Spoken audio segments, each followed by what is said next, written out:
Salut les boulets, ici Jérémy et j'ai qu'une chose à vous dire, c'est que vous êtes des grands malades, mais vous êtes fous, vous êtes complètement dingues. Vous avez été je sais pas combien à me recommander un film turc, donc le fameux film turc triste sur Netflix qui fait pleurer tout le monde. Voilà un petit peu pour le résumé que vous m'avez fait sur YouTube, sur Instagram, sur Facebook. Vous avez été je sais pas des dizaines à m'envoyer des messages. Je vous mets un petit peu des commentaires tout autour. Et donc j'ai regardé ce fameux film au nom imprononçable, c'est Yedi Koğuştaki Mucize. Enfin, ne rigolez pas, en français c'est Miracle dans la cellule 7. Et c'est un film turc qui est sorti là il y a pas longtemps, il y a quelques mois, fin 2019, début 2020, et qui est repris d'un film sud-coréen, donc du même titre. Et donc je vais vous en dire un petit peu plus sur le film. Je pense que vous êtes tous impatients de savoir si j'ai pleuré. Et ben je vous dis tout ça après le générique. A tout de suite.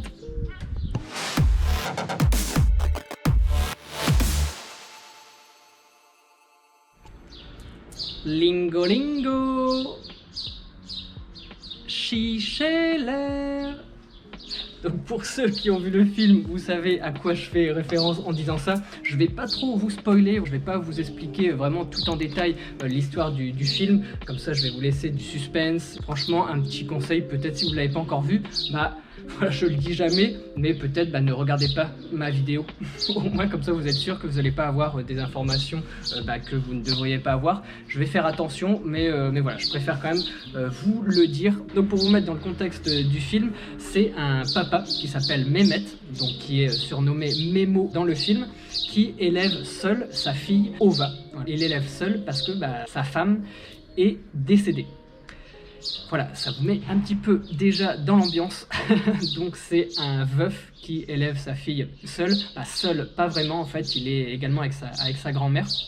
Et donc ils vivent tous les trois dans une petite maison à la montagne, donc à Muğla, donc dans la région de Muğla, dans le sud de la Turquie. L'histoire se déroule en 1983 et petit détail qui a son importance tout le long du film, c'est que ce papa en fait a une déficience mentale. Il faut l'imaginer, il est dans le corps d'un adulte, mais il a la mentalité d'un enfant d'une dizaine d'années. Voilà pour vous mettre vraiment dans le début du film. C'est vraiment l'histoire basique, ça vous le comprenez dans les 2 premières minutes du film. Et ensuite, il y a un petit événement qui se passe, il y a un accident qui se passe.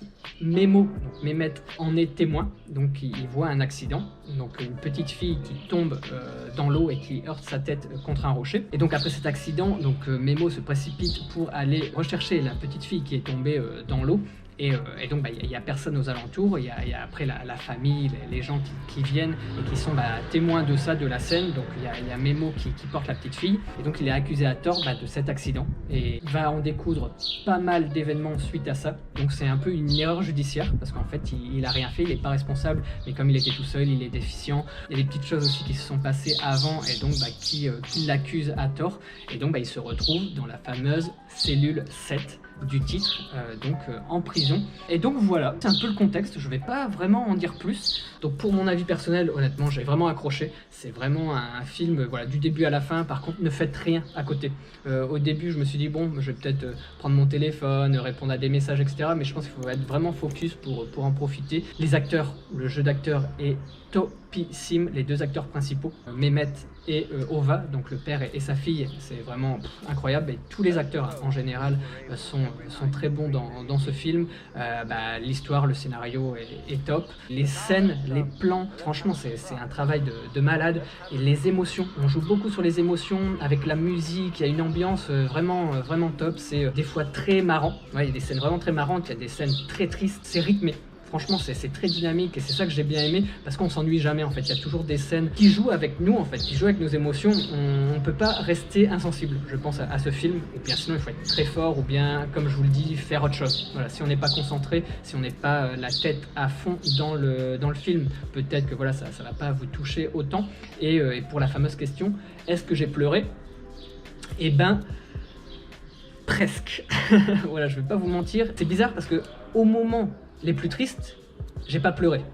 C'est ça qui est bizarre, c'est vraiment dans les moments heureux en fait. Il y a des moments de joie, mais énorme quand des retrouvailles entre le père et sa fille notamment. C'est ça qui m'a le plus marqué en fait. Je me suis dit, ah punaise, c'est trop émouvant. Tu vois, bah voilà, ils étaient séparés, ils se retrouvent et ils se prennent dans les bras. Et puis bah voilà, avec Memo qui est vraiment touchant, c'est un personnage touchant de fait qu'il ait un handicap et voilà, il voit que le bien, il sait pas trop ce qui lui arrive mais il va pas vouloir se venger, il n'y a pas cette idée de mal. C'est vraiment un personnage touchant, attachant, voilà, on ne peut pas ne pas l'aimer en fait. Memo, en plus l'acteur qui le joue terriblement bien, rien que pour le jeu d'acteur, pour l'histoire, ça en vaut la peine. Honnêtement, tout est bien, c'est rythmé avec de la musique, les scènes, les plans, etc. Il y a des moments de silence, mais qui sont bien filmés et voilà, qui nous permettent de nous imprégner de la situation. Donc franchement, pour moi, c'est un grand... franchement, c'est 10 sur 10. Je pense que j'ai adoré. Franchement, c'était top. Par rapport au fait que si j'ai pleuré ou pas, j'ai pas vraiment... pleurer, voilà, mais j'ai eu quand même la larme à l'œil et puis on sent qu'on a la gorge serrée parce que bah ouais, c'est vraiment, il y a des moments vraiment touchants, mais c'est les moments de joie, c'est plus pour les moments de joie que bah, j'avais un petit peu la larme à l'œil, tandis que les moments tristes, bah je faisais la part des choses, donc je me suis dit bon bah ça va arriver, on s'y attend, donc bah on peut se préparer à l'avance. Si vous n'avez pas regardé le film mais que vous avez regardé cette vidéo là, vous allez pouvoir apprécier le film parce que tout ce que je vous ai dit c'était au début. C'est un film dramatique, le film turc est réalisé par Mehmet Ada Öztekin. Il faut également dire que c'est une adaptation d'un film sud-coréen de Lee Wan-gyong. Désolé si je prononce mal, mais je mettrai le nom des réalisateurs. En tout cas, j'espère que cette petite vidéo vous aura plu. J'ai adoré, donc merci beaucoup pour votre recommandation. Si vous avez d'autres films comme ça, bah, franchement, avec plaisir. Je fais des listes à chaque fois quand vous me recommandez des choses, des lieux à visiter en Turquie ou plein de choses. Voilà, souvent je les note. J'ai une petite liste. Bah, maintenant qui est énorme, j'ai une grande liste, donc merci à vous, franchement je suis toujours friand de ce genre de choses, et là ce film là est tellement revenu, et en plus ça m'a donné encore plus envie de le voir, parce que j'ai entendu qu'il était classé top 1 des films Netflix en France, le film le plus vu en France le mois dernier, donc en avril ou en mai, là je tourne la vidéo fin mai, donc je sais pas si c'est mai ou avril, mais en tout cas c'était très récent, et donc bah voilà, il a fait vraiment un carton, aussi bien en Turquie que dans d'autres pays. J'ai entendu que Cristiano Ronaldo l'avait vu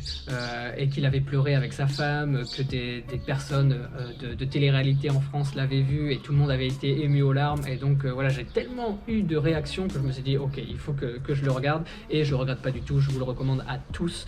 En tout cas, j'espère que mon petit avis, mon petit aperçu sur ce film vous a plu. N'hésitez pas à mettre le pouce gris en l'air si c'est le cas, n'hésitez pas à vous abonner à ma chaîne YouTube si c'est pas déjà fait, et également à me suivre sur Instagram, parce que bah, c'est grâce à Instagram que les gens ont pu découvrir en avant-première que j'allais faire cette vidéo là sur le film Miracle dans la cellule 7, parce que en fait je fais des stories quasiment tous les jours et je vous montre un petit peu mon quotidien, et là j'avais annoncé aux gens que j'allais regarder le film, et donc vous m'avez envoyé plein de messages en disant prépare les mouchoirs Abby, tu vas pleurer, c'est un très bon choix ce que tu fais, tu vas passer un super moment, profite, donc franchement merci pour vos retours.